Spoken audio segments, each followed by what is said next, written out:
convert our good words into good deeds, in a new alliance for progress, to assist free men and free governments in casting off the chains of poverty.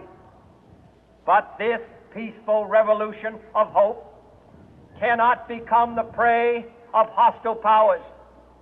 Let all our neighbors know that we shall join with them to oppose aggression or subversion anywhere in the Americas. And let every other power know that this hemisphere intends to remain the master of its own house.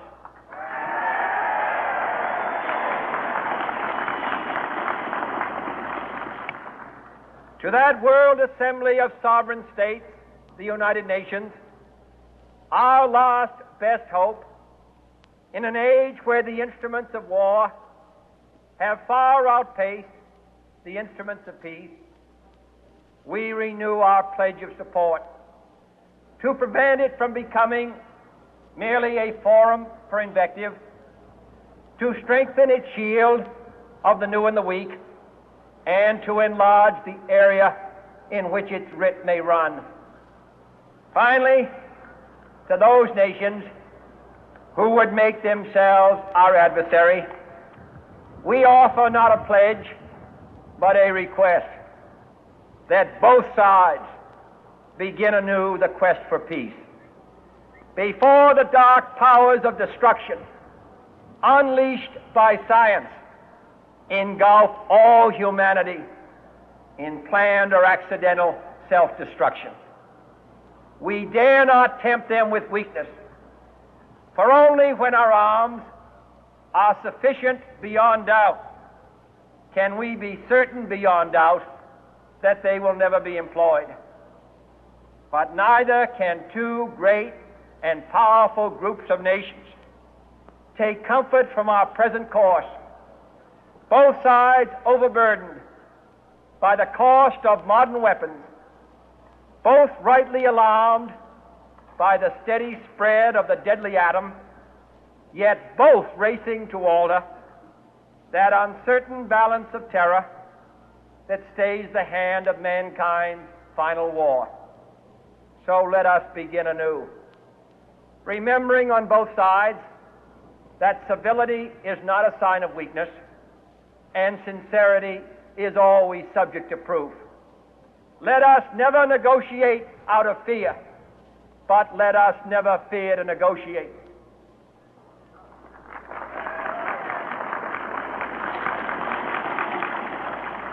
Let both sides explore what problems unite us, instead of belaboring those problems which divide us. Let both sides, for the first time, formulate serious and precise proposals for the inspection and control of arms, and bring the absolute power to destroy other nations under the absolute control of all nations.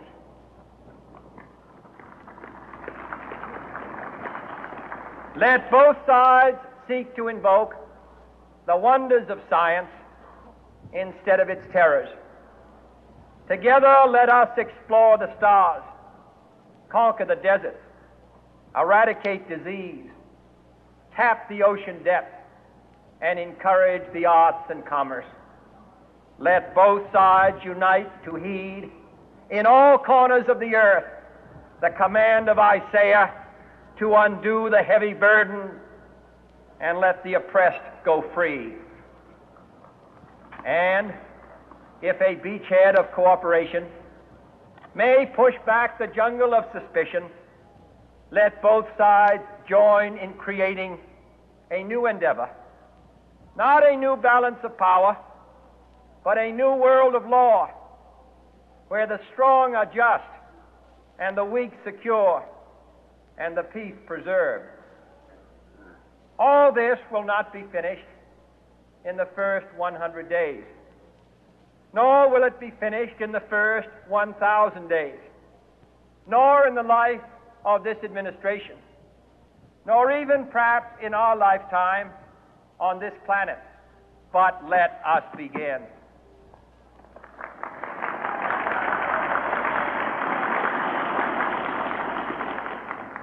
In your hands, my fellow citizens, more than mine, will rest the final success or failure of our course. Since this country was founded, each generation of Americans has been summoned to give testimony to its national loyalty. The graves of young Americans who answered the call to service surround the globe. Now the trumpet summons us again, not as a call to bear arms, though arms we need, not as a call to battle, though in battle we are, but a call to bear the burden of a long twilight struggle, year in and year out, rejoicing in hope, patient in tribulation, a struggle against the common enemies of man, tyranny, poverty, disease, and war itself. Can we forge against these enemies a grand and global alliance, north and south, east and west, that can assure a more fruitful life for all mankind? Will you join in that historic effort?